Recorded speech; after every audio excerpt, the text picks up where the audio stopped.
சமீமாஸ் kitchen. இன்றைக்கி சமீமாஸ் கிச்சனில் காலையில் டிஃபனுக்கு தோசையும் கோவக்காய் சட்னியும். கோவக்காய் சட்னி எப்படி வணக்கி அரைக்கிறதுன்னு பார்ப்போம். வாங்க வீடியோக்குள்ளே போகலாம். கட் பண்ணி எடுத்துக்குவோம். நம்ம கோவக்காய் சட்னிக்கு எல்லாம் வதக்கிக்குவோம். கேஸ் ஆன் பண்ணிக்குவோம். கடாயை அடுப்பில் வச்சுட்டு கொஞ்சம் ஆயில் ஊற்றிக்குவோம். அதுக்கப்புறம் கோவக்காயை நல்லா வதக்கிக்குவோம். கோவக்காயை நல்லா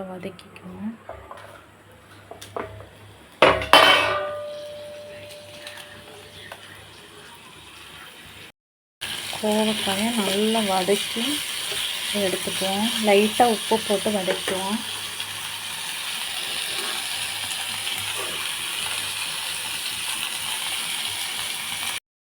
நல்லா வதங்கிடுச்சு. இங்கே பாருங்க எப்படி வதங்கிடுச்சு. நல்லா வதங்கிடுச்சு கோவக்காய். இதை எடுத்து நம்ம வேறு தட்டில் போட்டுக்குவோம். கடாயிலேயே அதை கொட்டிட்டோம். இங்கே பாருங்கள் வேறு தட்டில்.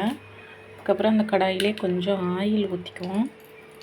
ஆயில் ஊற்றிட்டு வேறு அதுக்கு தேவையான பொருள் கடலைப்பருப்பு 1 ஸ்பூனு, உளுந்து பருப்பு 1 ஸ்பூனு, கொஞ்சம் புளி, ஒரு 5-6 பல் பூண்டு, மிளகு, சீரகம், அப்புறம் மல்லி 1 ஸ்பூனு, அதுக்கப்புறம் ஒரு தக்காளி, சின்ன வெங்காயம் எல்லாத்தையும் நல்லா வதக்கிக்குவோம். எல்லாத்தையும் கொட்டி நல்லா வதக்கிக்குவோம்.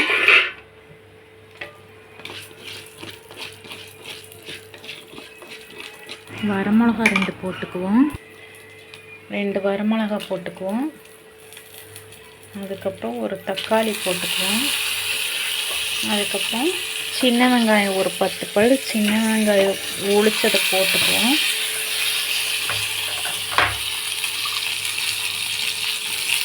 போட்டு நல்லா எல்லாத்தையும் வதக்கிக்குவோம். கொஞ்சம் நல்லா வதங்கணும். லைட்டாக உப்பு போட்டுக்குவோம் தேவையான அளவு. வதங்கிடுச்சு. இங்கே பாருங்கள் எல்லாம் ஒன்றா கொட்டிக்கிட்டோம். இது நல்லா ஆற வச்சுட்டு அரைச்சிட்டு வந்துடுவோம்.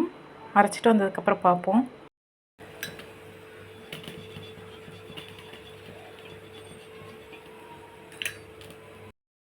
தோசை ஊற்றிருக்கோம் பாருங்கள். வெந்தோடனே பார்ப்போம். ஆயிடுச்சு. நம்ம ஜாரில் போட்டு அரைச்சிட்டு வந்துடுவோம். ஜாரில் போட்டாச்சு.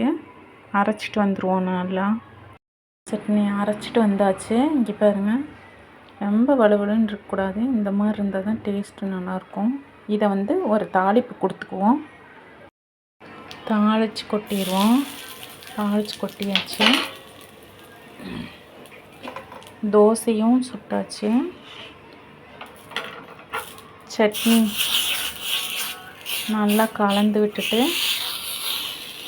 சட்னி வச்சுக்குவோம்.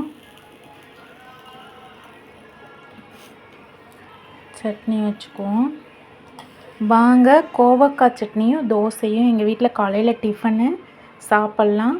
லைக் பண்ணுங்கள், ஷேர் பண்ணுங்கள், சப்ஸ்கிரைப் பண்ணுங்கள். லைக் பண்ணாமையே நிறைய பேர் பார்த்துட்ருக்கீங்க என்னோடய வீடியோஸை. லைக் பண்ணிட்டு பாருங்கள். கமெண்ட் பாக்ஸில் இந்த சட்னி எப்படி இருந்துச்சுன்னு செஞ்சு பார்த்துட்டு கமெண்ட் பண்ணுங்கள். Thanks friends.